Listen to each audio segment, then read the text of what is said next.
Educar para concientizar. El tema del aborto es y ha sido álgido para la discusión, dado que por lo general se asocia a los derechos de las personas y entre ellos se apela a los derechos del embrión o feto, como a los derechos sexuales y reproductivos de la mujer. Sin embargo, los argumentos suelen obedecer a ideologías religiosas, culturales y sociales. En buena medida, la evolución o el estancamiento en las normatividades depende de lo conservadoras o progresistas que sean las sociedades. La educación históricamente ha sido la clave para solucionar muchos problemas y más aún en el reconocimiento de derechos. Por esta razón se parte de la idea de que la prohibición no soluciona el problema. La educación en salud sexual y reproductiva es más efectiva que la prohibición del aborto. Para corroborar lo anterior, es preciso tomar en cuenta los estudios de The Lancet entre 1995 y 2008, donde los datos obtenidos revelan que a lo largo del promedio anual de abortos inducidos o voluntarios en el orbe fue de 44 millones.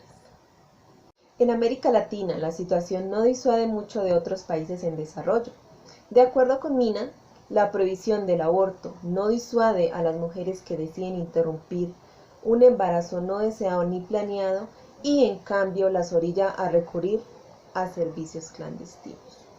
En este sentido, se puede decir que para tener una postura coherente en cuanto al tema del aborto, es preciso conocer casos y cifras estadísticas de la ocurrencia de estos, así como también acudir a los avances científicos y sus resultados. Gracias al avance y el conocimiento científico y el conocimiento general del tema, así como el progreso y el reconocimiento de derechos humanos, se ha podido empezar a progresar también en la apertura de normatividades hacia el reconocimiento del aborto como una libertad y como una necesidad social en casos muy especiales. En América Latina, esta discusión ha venido avanzando de manera lenta y en la medida que también lo ha hecho el reconocimiento de los derechos de la mujer. Y tras toda una historia de innumerables situaciones y en su mayoría injustas para las mujeres, todavía el debate es vigente y existen países que mantienen normatividades muy cerradas, como en Nicaragua, El Salvador y Chile, donde la legislación condena el aborto inducido sin excepciones.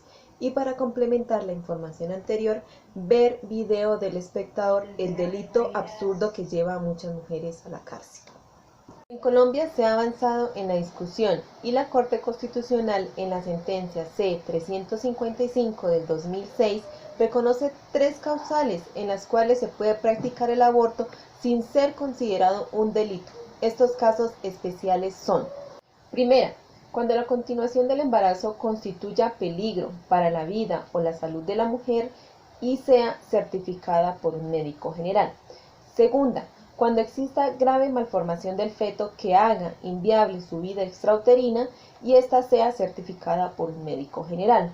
Y tercera, cuando el embarazo sea resultado de una violación o incesto y este debe estar respaldado con copia de la denuncia ante la Fiscalía o autoridad con funciones de policía judicial. La información anterior lleva a pensar que seguir con la prohibición es un error y no traerá soluciones a la vista, sino por el contrario, agravará la situación de muchas mujeres y familias que además de pasar por eventos traumáticos y en casos como violaciones, riesgos de la vida de la mujer u otras realidades, muchas de ellas llegan a pagar penas de cárcel, revictimizando a quienes han tenido que pasar por estas situaciones. Seguir dilatando la apertura del aborto y en casos especiales es seguir alargando el sufrimiento de muchas familias, como también de niños no deseados con problemas de malformaciones, así como permitir que crezca más la población y especialmente la población más vulnerable. Es por esto que quienes siempre pagan los platos rotos son las personas más débiles, como son niñas menores de edad que conciben niños no deseados, muchas veces por desconocimiento de los métodos de planificación o en otros casos por descuido, cuando no es por violaciones.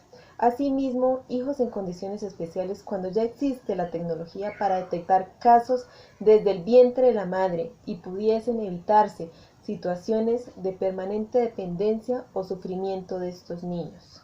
Si los estados dieron una apertura en este sentido, deberían dotar mejoras a los hospitales y clínicas, así como invertir mejor en la educación sexual y reproductiva de la sociedad, para evitar concepciones de niños no deseados y conflictos morales, donde se concibe para abortar en vez de concebir con plena conciencia y responsabilidad, así como la libertad de ejercer el derecho sexual y reproductivo sin limitaciones, muchas veces absurdas.